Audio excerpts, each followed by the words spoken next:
আর আপুরা ভাইয়া রান্না করলে আঙ্গর নোয়াখালীর বাসায় আর কন্টেন্ট লই আইসি।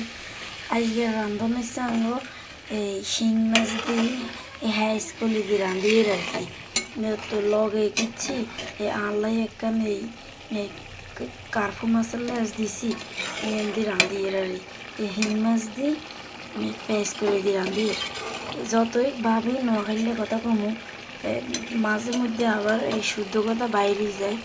তো চেষ্টা করতেছি এখন আস্তে আস্তে সবসময় নোয়াখাইলা করি একটা রান্ধনের কন্টেন্ট রান্না করে উপহার দিব।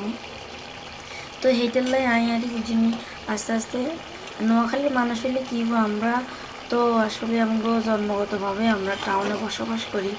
তো এইটার লাই আমরা নোয়াখালীর কথা বেশি কথা মারি না। তো তারপরেও চেষ্টা করি কিন্তু নোয়াখালী আঙ্গরে শাড়ি পুরানো যাইতো না। ইনশাল্লাহ আমরা নোয়াখাইলা ভাষায় কথা কমু।